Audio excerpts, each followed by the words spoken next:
Kas te olete kunagi võrrelnud erinevaid põrandaid? Ühed võib-olla need, mida ehitatakse tänapäeval, ma mõtlen täismass laudpõrandaid. Laud on suhteliselt kitsukene, aga vaatame kuskil 100-150 aastat tagasi ehitatud majades, mõisates siis Eesti juhul. Põrandalaual on laiust, mitu vaksa kohe ja õhkame seal juures, kus vanasti tehti. Aga kas ainult vanasti? Teile siia kodustuudiosse on ka tekkinud sellised 2 vaksa laiused põrandalauad. Just, et kõige laiem laius siis antud tootel on 35 sentimeetrit ja pikkus läheb siis kuni 4,5 meetrit, et antud lauad on 3,5 meetrised, et on veel pikemaid.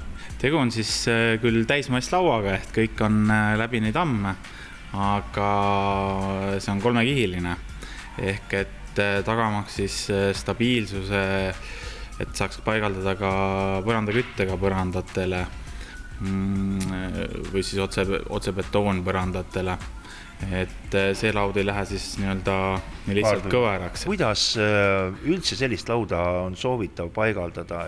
Siin liim, kruvid, milline see paigaldus on? Ütleme, et kui on betoonaluspõrandaga, siis ta läheb lausliimiga ehk et ainult siis liimiga ja kui on puitalus, siis paigaldame selle kruvi ja liimiga. Kui paks see laud on? See laud on 20 mm paks.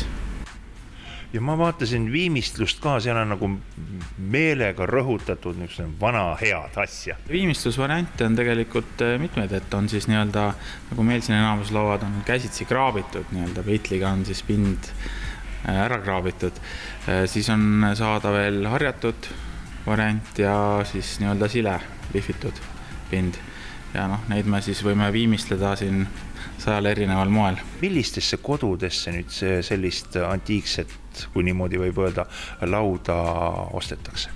Seda käsitsi kraabitud varianti, see läheb ikkagi sellisesse juba nagu mõisastiili või sellisesse rustikaalsesse maakottu, aga harjatud ja niisama siis lihvitud silepind, et seda võib paigaldada mis iganes suurematesse ruumidesse, et annab hästi sellise hea efekti, et pikk laud jookseb mööda põrandat, et kui on pikad koridorid või sinna on ta nagu täiesti omal kohal, et see toote hinnatase ka nagu mängib sellega, et kui lai ja kui pikk see nüüd on, et samas saab nagu, et hinda natukene allpool hoida, saab erinevaid pikkuseid kombineerida. Pikkus ei ole nagu ainuke asi, millega saab antud laua puhul mängida, et on ka erinevad laiused, et on 30 sentimeetrit, on 35, 25 ja 20 sentimeetrit, 4 erinevat laiust, et ka see annab nagu huvitava tulemuse. Kui pikk see tellimisaeg?